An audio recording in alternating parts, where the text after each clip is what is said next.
Hi, this is Mac from Mac's List.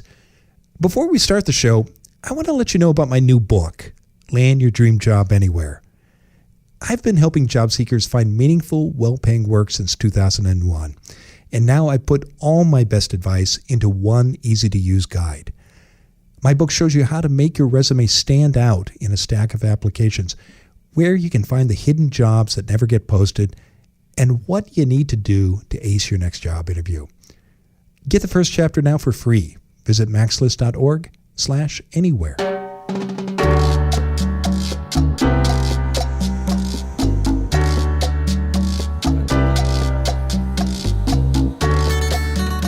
This is Find Your Dream Job, the podcast that helps you get hired, have the career you want, and make a difference in life. I'm Mac Pritchard, your host and publisher of Mac's List. I'm joined by my co-hosts, Ben Forstag, Becky Thomas, and Jessica Black from the Mac's List team. This week, we're talking about how finding your joy can lead to career success.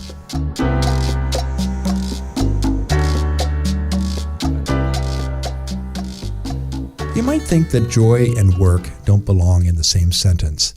That's a mistake, says this week's guest expert, Sally Hubbard. Sally says, when we do and find the things that bring us joy, it helps us find and get careers that let us do our best work. Sally and I talk later in the show. Using action verbs in your resume can make your text compelling and persuasive. Ben has found a list of 139 action verbs suitable for resumes. He tells us more in a moment. Should you use a photo in your LinkedIn profile if you're an older worker and worried about age discrimination? That's our question of the week. It comes from listener Allison Gary in Tucson, Arizona. Becky shares her advice shortly.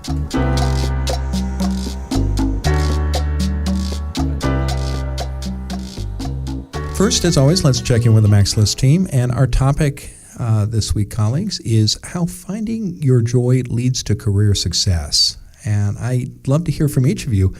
What's the one thing that brings you what's one thing, rather, that brings you joy, and how has it helped with your career? Who would like to step first? Jessica, you're leaning into the microphone. I can go. Please.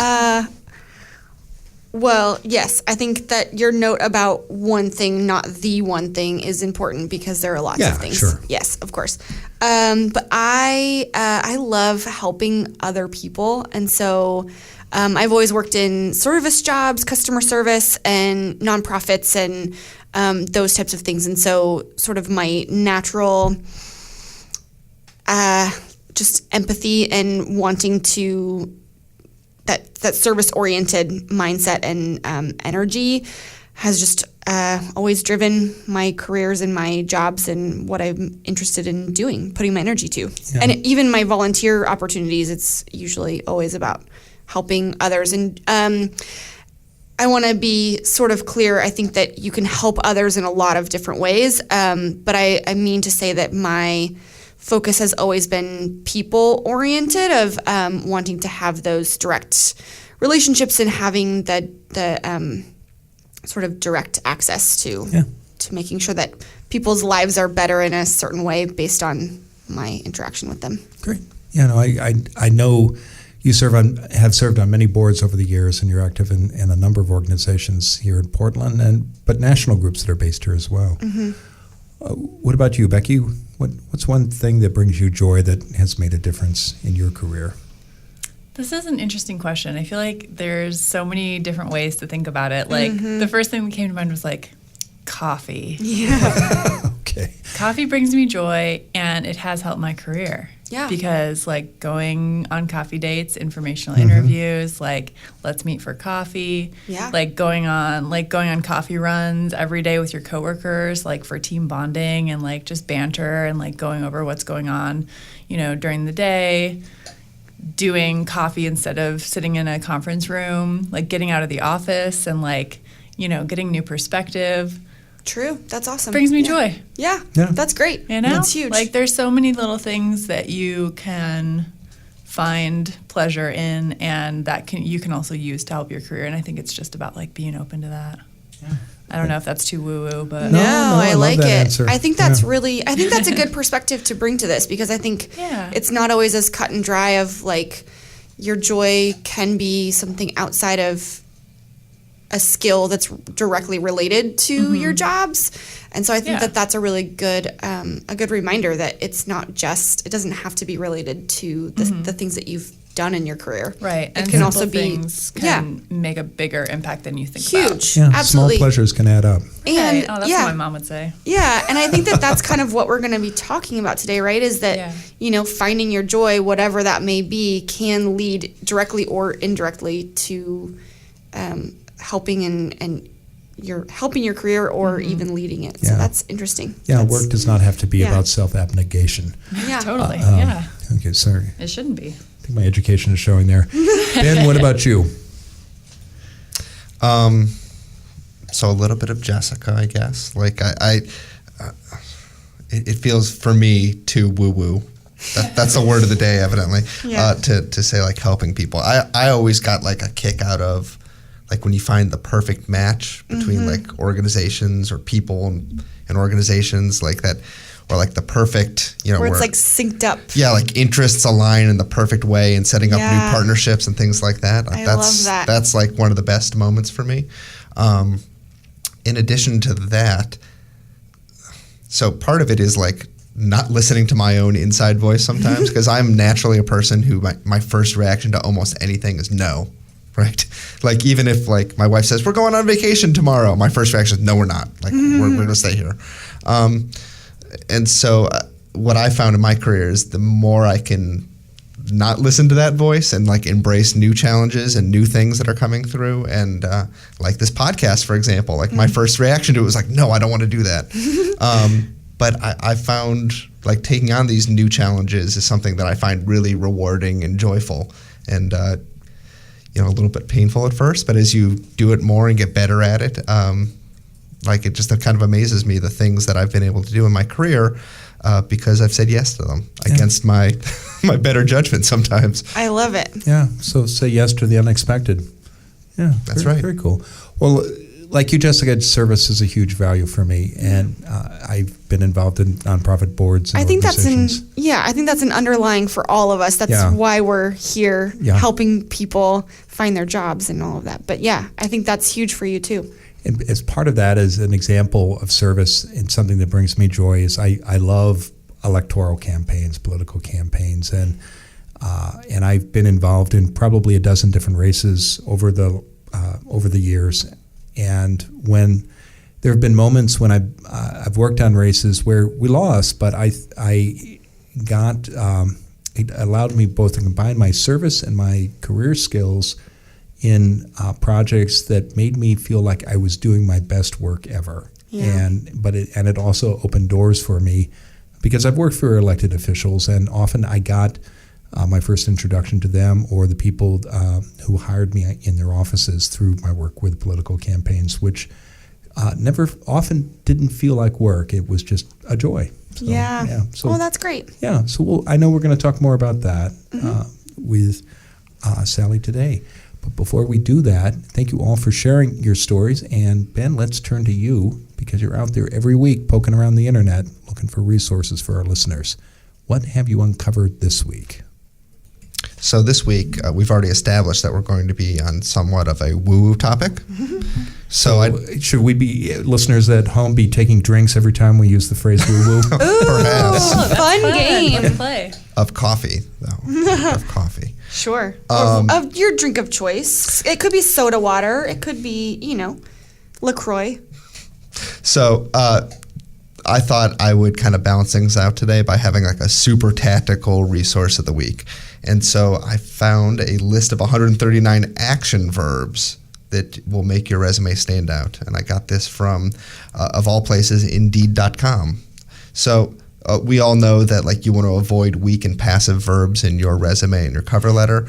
And you also want to stay away from like business jargon and cliches and watch out for tired words and phrases, things like managed, supervised, the usual like business jargon, synchronicity, things, the stuff that like I think people put it in their resume because they think it sounds good, but then like when you reread it, like you kind of roll your eyes and it sounds tired. So this is a list of just 139 alternative words you can use. They're all power action verbs. A nice list. I'm not going to read through all of them, or any of them for that matter, but I really encourage you to go and check it out. Which one's your favorite on the list? Oh, I know, I'm looking right now. You've got it up, Becky. What do you think? Capitalized. That's good. And I think that's a good one. They've segmented out this list a little bit, so it depends on kind of what kind of career you have. So if you're a business manager, it's a different set of verbs are going to apply to you than maybe if you're a doctor. Capitalized, for example, might be a very classic business I think verb. These can be overused though too. Totally. Like you don't want to do you don't want to replace every simple word with like a action verb, because it's gonna read really like jargony. Yeah, you gotta find a balance. Use it very strategically. Yeah, we talked at impact. We talked like maybe a couple months ago. Impacted. That's probably one of them. Sorry, go ahead. Go ahead. A couple months ago, I shared a list of like words to not include, and I remember one of those was like annihilate. Oh yeah. A lot of evidently like business guys were like annihilated the competition. Oh gosh. So yeah, I think you're right. Everything needs to be used in moderation, and like I wouldn't make your resume look like you just went through the thesaurus and found new adjectives and verbs to use. But I think this is a good starting point if you're feeling stuck and you've got a lot of like managed or developed or helped. Yeah, the words like that in your resume. Yeah. Check this out. One I see on here though that I feel like should be taken out is storyboarded. I feel like that is not is that actually a verb? They're trying to make it a verb, and I don't think it is. I think it is in Hollywood. It's a stretch. Yeah, if you're a storyteller, it is. Okay, sorry. I don't know. I still say no. Well, to kind of ground this back, I mean, because I think I think this is a good point, because we're saying some of these words, if you use them, they kind of seem comical, and so one of the points they make is like whenever you're going to use one of these verbs, you should really try to pair it up with some quantifiable measurement of how you annihilated or how you storyboarded or how you capitalized. And I think that's a good way to like show that you're just not all jargon, that there's like some actual accomplishment behind the fancy words you're using. I think that's like the best 1-2 punch you can put out there. So again, this is 139 action verbs to make your resume stand out. It's from Indeed.com, and the full URL will be in the show notes. Great. Well, thank you, Ben. If you've got a suggestion for Ben, he would love to hear from you. Please write him. His address is easy to remember. It's ben@maxlist.org. And we'd be delighted to feature your idea on the show. Now let's turn to you, our listeners, and Becky is here to answer one of your questions. So Becky, dig deep into the Max List mailbag and tell us, what do we got this week? Allison Geary emailed us this week from Tucson, Arizona, and she says, I know I have to have a LinkedIn profile as part of my job search, but I'm hesitant to include a photo with my profile. I'm in my 50s, and I worry about employers not wanting to hire me because of my age. I'm afraid a LinkedIn photo would make it obvious how old I am. Is it okay to not include a photo in my profile? The short answer is no. Never okay. Yeah, tell us more about that. Yeah, so a LinkedIn profile without a photo is always going to look incomplete. That's just sort of the nature of it. Picture somebody searching for your name and finding your profile, but it has no photo. It's just that gray icon. It's never going to look good. And, you might have thought of like having some other sort of image there. But anything that's not an accurate headshot, like a landscape or an animal or anything really other than your face, is going to look fake and spammy, like it's not actually your profile. Or it's going to raise questions. Yeah, right. So, the best thing that you can do is really make sure you've got a great headshot. I would invest in a professional headshot and really show your enthusiasm, make sure you're dressed like modern and clean and nice, and your hair and, whatever makeup, if you do that, is nice, and you're smiling and, you're looking engaged and enthusiastic.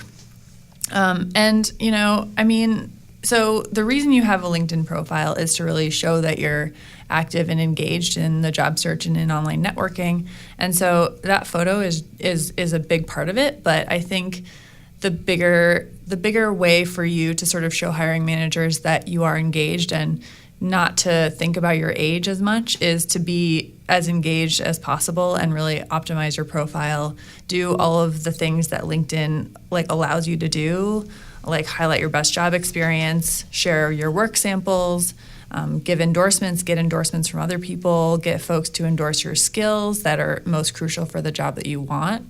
And, post content, write blogs, engage with your network so that when a hiring manager does go to look at your LinkedIn, they see your smiling face and they see your experience and they see how engaged and active you are, and they're going to be impressed.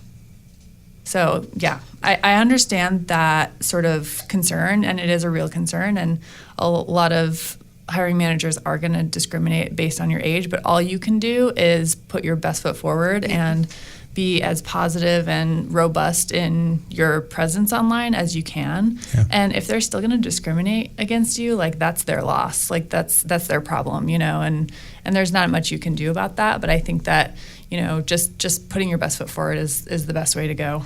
Yeah, show your personality. Yeah. Yeah. So I would agree there. And I think if the driving consideration you have is you're afraid that they're going to see how old you are, the truth of the matter is, like, they can find out. It's really easy to find out how old someone is. I was going to say that too, yeah. And, one of the reasons employers are ambivalent about hiring older folks is because they're afraid, this is someone who doesn't keep up with technology. They don't keep up with social media. Mm-hmm. And so not having a complete LinkedIn presence feeds right into that narrative of this is someone who's not that's a good point. Up to pace with where communications is at these days. Yeah. So I like your point about make the effort, perhaps spend the money to get a nice professional headshot where you look energetic and exciting and approachable, and treat social media and LinkedIn particularly as this is a opportunity to brand yourself however you want. And if you're an older professional, brand yourself in a way that speaks against some of those stereotypes of what older professionals might look like. Yeah. Because you're not going to have that honest one-on-one conversation with a hiring manager about age. So you need to go out of your way to push that brand out there to the wider world and show I'm not fitting the stereotype you might have about older workers. I'm someone who's awesome and energetic and knowledgeable and excited to work with perhaps younger managers, for example. Yeah, totally.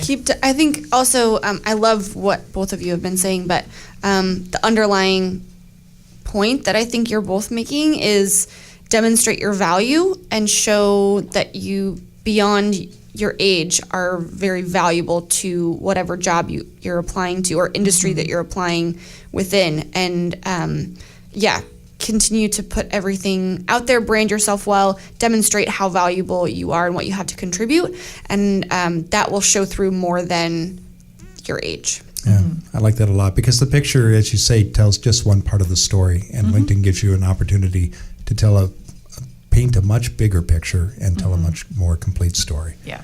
So good advice. Well, thank you for that question, and thank you, Becky, and Jessica and Ben for the great conversation. If you've got a question for Becky, please email her. Her address is becky@maxlist.org.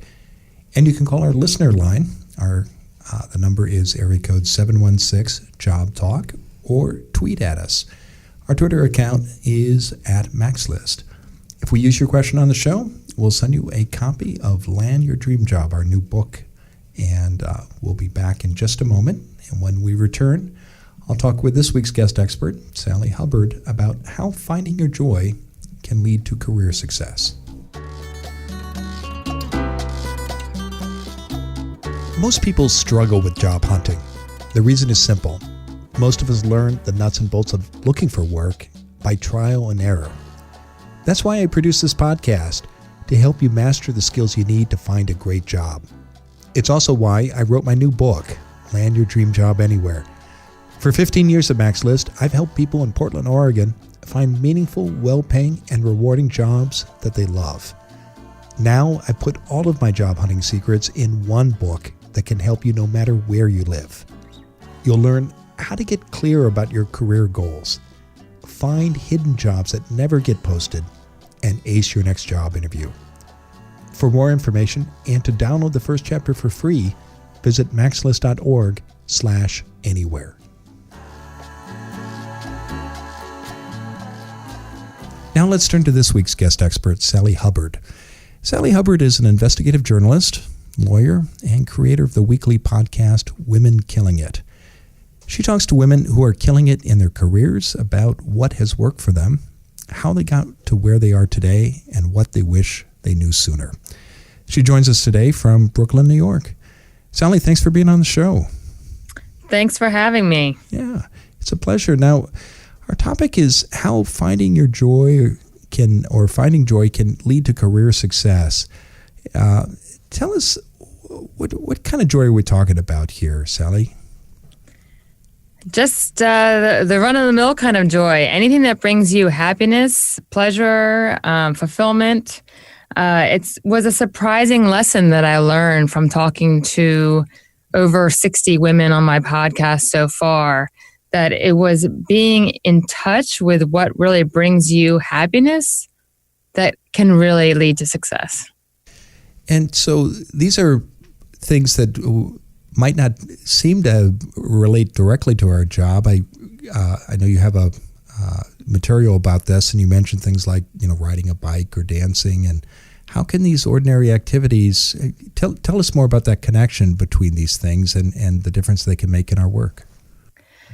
Right. It does sound kind of remote, but I gave a challenge to my listeners. It was the Find Your Joy Challenge. And I said, just try to find one thing that you're doing purely for yourself, not for anyone else, not for your boss, not for your partner, not for your children or your family, something that you're doing just purely for yourself, and get in the habit of working that into your schedule. And you wouldn't believe the number of particularly women who said, I don't even know where to start. I don't even know what I enjoy anymore. And if you're that disconnected from yourself, from your inner self, then how do you even identify what your dream job is? How do you even know what you want to do, or what you would thrive at, or what you would enjoy? So it's kind of a simple step to start getting in touch with yourself and realizing that you deserve to have happiness and joy, and just kind of shifting the focus inward. So it's not always about pleasing others, but it's about pleasing yourself as well. So the people you talked with who said, I'm not sure, I don't know how to start, how to come up with that, what did they do, Sally? How did they figure out what brought them joy? What steps did they take? Well, some advice that I give is to think back on what did you enjoy when you were a child. A lot of the women that I've had on my show who are killing it in their careers are killing it because they did something that they've always loved to do. I had someone on my show recently who's a Grammy-nominated archivist. And I said, how did you decide to be an archivist? And she said, well, I always loved collecting things from the past and putting together stories that no one had known before.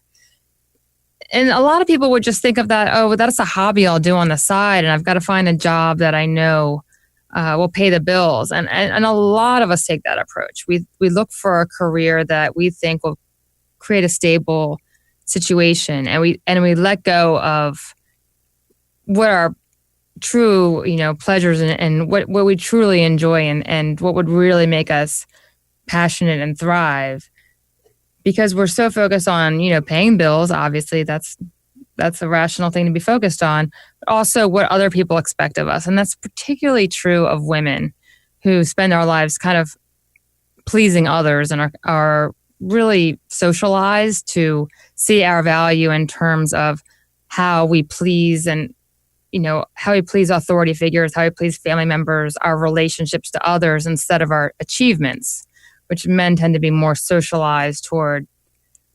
Their value is attributed to their ability to provide and their ability to be a leader. So they are less outwardly focused than women are. So part of this kind of just getting in touch with what you really enjoy is also realizing that you deserve to do things for your own good and not just to please others, but also part of the problem is when we spend our whole lives pleasing others, we also lose track of what we deserve. And so if a job promotion comes up or a new job opportunity comes up, women in particular and some men will ask themselves, do I deserve that job? Would it please the employer to give me that job? Would it please the employer to give me that raise? And we're looking at it in terms of what others want of us instead of saying, hey, you know what? I really want that promotion. I really want that job opportunity, and just going for it. So it's just a lot to do with connecting with what you actually want so that you can identify those opportunities, and also realizing that you deserve those opportunities. You deserve to seek out things for your own benefit and not just constantly being focused on pleasing other people around you. Yeah, I like that a lot. And what I'm hearing, getting from your point is that people don't have to settle. They can aim high, but to do that, they have to know where they want to go. Yes, and you hear a lot of people saying, I just don't know what I want to do, right? You hear that a lot. You hear people say, I know what I don't want to do, but if I didn't do this job that I don't like, I don't know what I would do. And that's because people are just so disconnected from their inner selves. So just starting with baby steps in terms of finding one joyful activity is a first step to start reorienting yourself toward fulfilling your own needs and wants. And it has been a very surprising lesson to me that the people who are really successful are doing things that are really connected to who they are as a person. If you think about a famous chef, do you think they just kind of like to cook? No, they love to cook, right? Right. The people who are really out there killing it are people who are doing something that really makes them tick. And of course, you can't be unrealistic. You have to also think about, what does the world need? Who am I serving? What good am I bringing to the world? So there's that step also needs to be taken as well. But if you're just so focused on your tasks and your drudgery and what you need to do to have the safe job, you're really not going to knock it out of the ballpark. Okay. Well, you mentioned earlier this. People can take small steps towards this. Tell us more about the steps that people can take, both to reconnect with these things that brought them joy early in life and make that part of a job search, or apply to the workplace where maybe they're looking for a promotion or new opportunities with an existing employer. Well, there's a few steps in addition to looking at what you used to enjoy when you were a child. Another thing that I recommend people to do is just write out entirely their ideal life, every little detail. What does their ideal life look like? And when they're doing that, not focusing on what is possible, because we have these beliefs about what's possible and what's not possible that are actually not fact. They're just beliefs that tend to really circumscribe what we seek as an ideal life because we think it's not possible. So just write down your ideal life, exactly how you would want it to be, without thinking about what's possible. And then that helps you to identify the opportunities that come your way that get you closer to that ideal life. The other thing that I've heard from a lot of my guests is actually volunteering is a really good way to get in touch with what you care about, what your passions are. And, to do that, in addition to doing a job, just to kind of start exploring yourself and your passions, and also to meet a whole new community of people that can give you new opportunities. One other tactic that I really like is to look at people that you envy. We often we feel like it's jealousy to say, I'm so jealous of this person and the amazing career that they have. Keep track of those people. Whenever you come across someone who you really think is just killing it and you wish you had their career, write them down, keep an electronic file so that you can start to see, well, what is it that they're doing that I wish I was doing? And I want to go back to writing out that ideal life. Once you do that, do you recommend showing that to people, or how should people act on that, aside from just putting down on paper or in a computer file that vision? Well, it is always a good idea to put it out there into the world, what it is that you're seeking. The ideal life that I was talking about, it was kind of like a very detailed life that could include every aspect of your personal life. Maybe you don't want to be broadcasting that. But if there's something that you've identified that, part of my ideal life would be to speak on a podcast, Well, then whenever you talk to someone, say, hey, you know what? I'm really wanting to speak on a podcast. Do you know of anyone that could help me with that? Certainly putting out your wants and needs into the universe, into making it something that you bring up regularly in your discussions will greatly increase the chances of it happening for you. And Sally, you mentioned making a list of people who you admire or envy, because they have terrific careers. What else should you do with that list? Should you try to reach out to those people if they're within your circle and ask them for advice? That's one idea. I actually haven't tried that myself because I tend to make my list very hotshot people, but that is certainly something you could do. You could also, try to learn about them and learn about their career path and learn about the decisions that they've made along the way. Certainly, if there's any way for you to connect to them through, the 7 degrees of separation that we have, that would also be a great move. Yeah. Well, good. Other steps you recommend for ways people can act on this and make it part of either a search or part of career planning? Well, another thing that I think is really interesting about when you find your joy is that when you work it into your daily life, you can actually perform better at your job and perform better at achieving your goals and finding your dream job.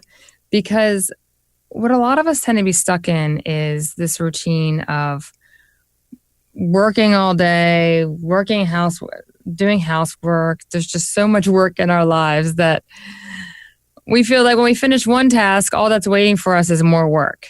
If you have joy actually scheduled into your life, like I love to ride a bike, if I have a bike ride scheduled into my day and I say, as soon as I finish this work or as soon as I finish even my career search or whatever I'm working on, I can go on that bike ride. It's amazing how much more efficient you will be at getting your stuff done when you have a reward at the end of your to-do list. So it can help you be more efficient in achieving your goals and finding your, whether you're working and you're trying to do better at your job or you're trying to do a job search. Now, I know this discovery or finding came from your conversations with guests on your podcast about their careers and how they became successful. Any other key lessons from those conversations you'd like to share? I think one other big part about finding joy in your career is that we know that working is hard. And no matter what you're doing, you're going to have challenges. You're going to have hard days. You're going to have, good days and bad days. And those women who are just so committed and in touch with their mission and their purpose, and that their job is serving their mission or their purpose, are much able to withstand the challenges that come their way. So they're less likely to give up, to burn out, to opt out. It doesn't mean just because you find your joy, it doesn't mean that every day on the job is going to be joyful. Right. Yeah. But if you've identified, hey, I've always loved storytelling and, this job caters to that, like the archivist I was mentioning. Then when you get those challenges, you're able to say, well, this was a hard day, but I'm going to keep going. When you've taken the job that you thought was a safe path and you get the challenges, you're much more likely to just, throw in the towel, especially because I know as someone who took a career path as a lawyer, now I'm, like I said, a journalist, but as I took a career path as a lawyer, I definitely thought this was a safe path. That was a huge reason to take it, was this is a safe path, a steady career of being a lawyer. I can't even tell you how many of my friends that are lawyers have lost their jobs ever since 2009, when there was the big shakeup of the markets and the real reorganization of the legal profession. So there's really not such a thing as a safe job. So going for that safe job that you think maybe doesn't excite you, but it'll be safe is actually a bit of it's a trap, because the safe jobs do not exist. What you want to do is fortify yourself so you are serving your purpose, you're passionate about what you're doing, and when those inevitable challenges come and when those hard days come or those long hours come, you have the fulfillment and the strength and, dedication to see through it. Well, it's been a great conversation. I have to ask, when we talked about the things that bring us joy, and often we discover them early in life, even in childhood, I thought about my interest in politics, and when I was in grade school, I just loved reading about political campaigns, and I went on to work in politics for a long time, and always felt like I was doing my best. What about you, Sally? What was it when you were in grade school or in childhood that brought you joy, that inspired your career later in life? Well, one thing that I've always loved is bringing people together. I had lots of friends, and whenever there was a new person added to the friendship group, it was always kind of me that brought that person in. So I just loved connecting, particularly women, with my girlfriends. I loved building communities, and so that's what I'm doing with the podcast, is building a community of women and connecting women. And then as a journalist, I'm also building a community around the various issues that I cover. A community that comes to me when they have, information that they want to get out into the world, and that that's how I build my sources, is by building community. So that's how I tapped into what I've always enjoyed, is connecting with people, and I can use it in my career in different ways. Great. Well, thanks for the great conversation, Sally. Now tell us, what's next for you? I'm going to keep doing the Women Killing It podcast. I've got some really exciting guests coming up, like Gretchen Rubin, who's the author of The Happiness Project. And I've also been building a community of women on Facebook called the Yates Society, which is named after Sally Yates. And it's just striving to get women together to support one another, lift each other up. Great. Well, I've had a chance to listen to 3 or 4 episodes of your show. It's very good, and I strongly encourage our listeners to check it out. And I know they can find it at your website is www.womenkillingit.com. Well, thank you so much for having me. I really appreciate it. It's been a pleasure, Sally, and we'll be sure to include links to your show and your website in the show notes. Thanks for joining us. Thank you.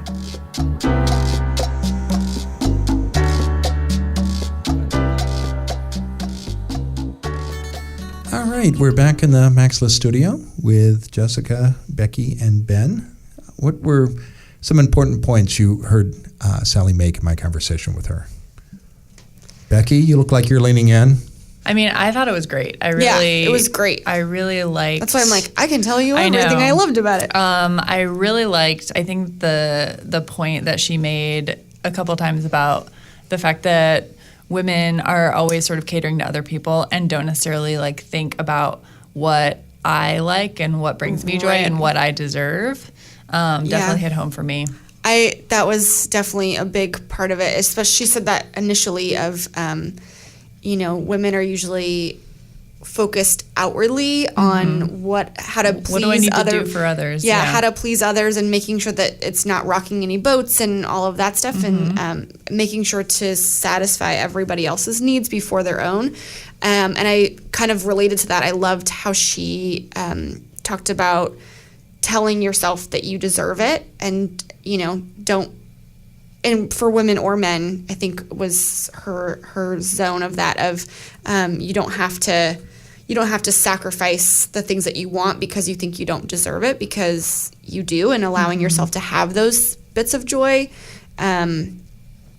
just because you want it. I think that we all are able to do that, and to not put ourselves in that box or that corner just because we think that we don't deserve it. Yeah, agreed. Yeah. Ben, what are your thoughts? I like the point she made about sometimes the joys that you're incorporating into your work life aren't actually part of your work life itself. So, like riding her bike was a good example, where her job has nothing to do with riding her bike, but integrating that into her workday as either how she gets to or back from work, or setting aside some time after the workday to do a bike ride. I think like that, even though it's not intrinsic to her job, like just bringing that into her life makes the work process even more enjoyable for her. Yeah, I like that a lot too, and because when we do things that we do enjoy outside of work, it gives us energy that we can bring into the workplace. Yeah. For me, the big takeaway was just thinking back about things that we enjoyed doing when we were kids. And, I mentioned in the conversation my interest in politics. When I was a newspaper carrier, I remember going down to get the paper to find out, I was delivering the paper, who won the election in 1968. And even then at age 9, I was just fascinated. And yeah, that's great. Yeah, and I think everybody, in my case it was politics, but everybody develops these interests that when we're kids, and yep. we don't have to walk away from them as adults. And when we tap into them, what I heard her say is that will make us successful at work, but it will also bring us a lot of personal satisfaction. Yes. And one more thing, if you guys don't mind, I wanted to say I really loved at the end, I know she just said it, but was about the safe path doesn't exist. I think that that's a really important takeaway as well of, you always, I think that people kind of think that, I can find my dream job, or I can figure out what brings me joy later. I'll just do this now because it's, the safe way, or the way to make money now, or I'll just do this even though I know I hate it, or those types of things. And kind of, I don't know, I liked everything that she said about that the safe path doesn't exist, and that if you don't work to find the things that do bring you joy, the hard times are going to be even harder, or it's, those finding the ways that your joy comes through will help you get through the hard times a lot easier, which I thought was great. Yeah, beware the dream deferred.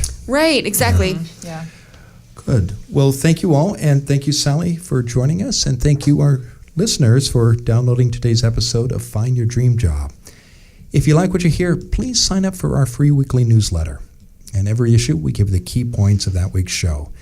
And we also include links to all the resources mentioned, and you get a transcript of the full episode. Subscribe to the newsletter now, and we'll send you our new guide, The Top Career Podcasts of 2017. Discover all the podcasts that can help you find a great job and get the career you want. Get your free newsletter and podcast guide today. Go to maxlist.org/topcareerpodcasts2017. And join us next Wednesday when our special guest will be Nisar Ahmed. He'll tell us about unconventional job search hacks that really work. Until next time, thanks for letting us help you find your dream job.